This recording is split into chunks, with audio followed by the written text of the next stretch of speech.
Now I understand how Bible scribers got the Bible wrong and contradicted themselves tremendously. Because Bible believers like this gentleman, in his quest to debunk what I had said on a video, forgot what he wrote earlier and completely debunked himself. You see, in the first paragraph, he's talking about the fact that Moses' mother was not his aunt. And then as he goes and tries to describe how his father, Amram, married his brother's sister, Jochebed, that then Amram was not Moses' grandfather, to which I never said he was his grandfather. If I did, I misspoke. But then goes on to say that since Jochebed was Amram's aunt, then to some extent, that's Moses' aunt. That's what I said.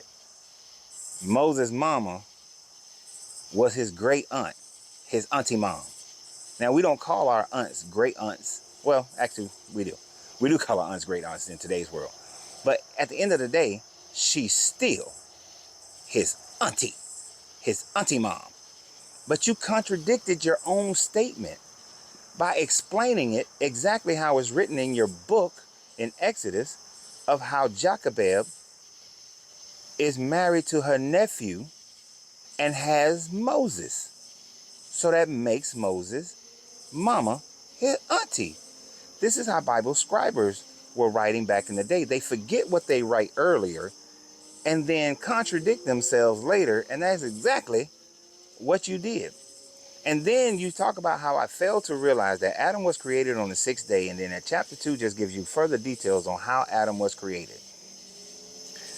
Sir, I beg to differ with you that Adam's creation that there is no Adam on the first creation. That Adam was created on the 6th day. That there is no Adam in the first creation. And I say first creation because actually Genesis chapter 2 denotes a second creation, or it denotes scribes who did not like the first story because it was too vague, and then created a second story to try to explain the first story. But in their explanation, they got some things wrong because they forgot to read the first story. So those are the two popular thought processes on Genesis 1 and 2. You either got two different creation stories, or you have scribes who made mistakes trying to explain a more detailed story. So let's just go with your more detailed story. If they were being more detailed in the creation of Adam, then why is it that they got the creation of animals wrong? This is why scholars believe that this is a second creation. Because according to your story, the animals and the plants, the animals were created and the plants were created before Adam. Now, in the second story in Genesis chapter 2, the plants are created before Adam, but the animals are created after Adam. Therefore, that makes the scribes not reading chapter 1 and making a mistake. And if they made a mistake, then it cannot be the inerrant word of your God.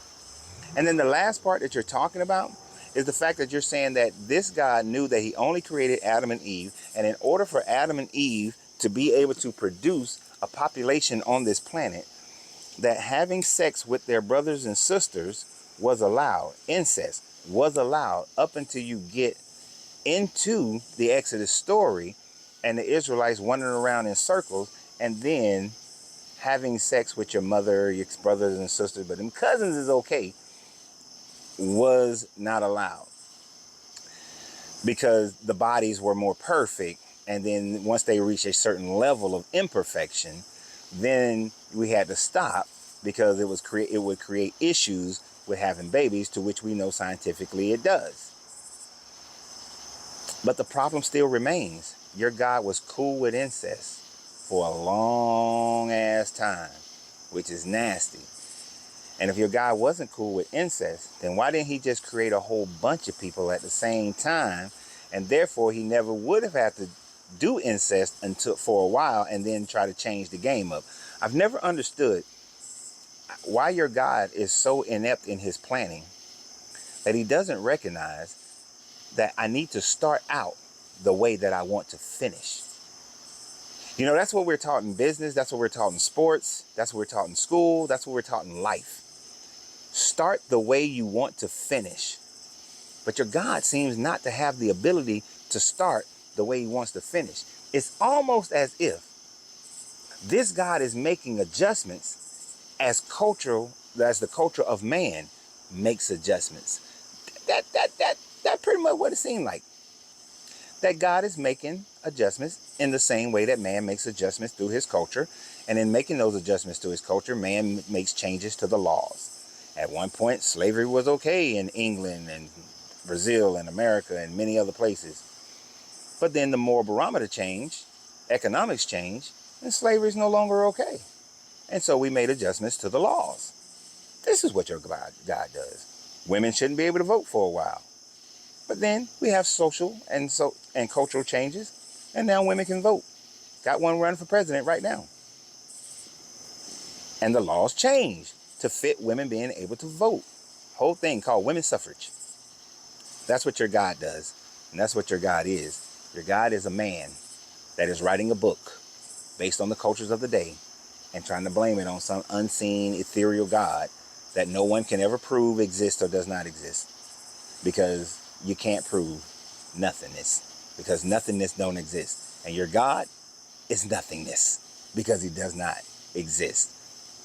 So, except for in your mind. And that's where your God exists. Let me not say that. Your God exists in your mind. And your mind does occupy space, and your thoughts occupy space.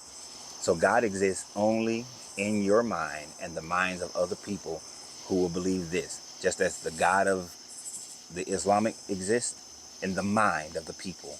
Brahma exists in the mind of the people. Your God is not outside of space or time. Your God is not outside of yourself. Your God is the one that you create in your own mind and that you believe in. And you are following the rules of some antiquated book that is trying to teach you moralities and teach you history that are inept and incapable of being true in today's world.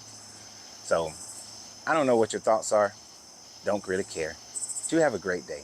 You offer me a great opportunity to talk about something that I want to talk about. So you have a great day, and remember always, you got to free yourself to be yourself, because your greatness is non-negotiable. Good journey, good vibration.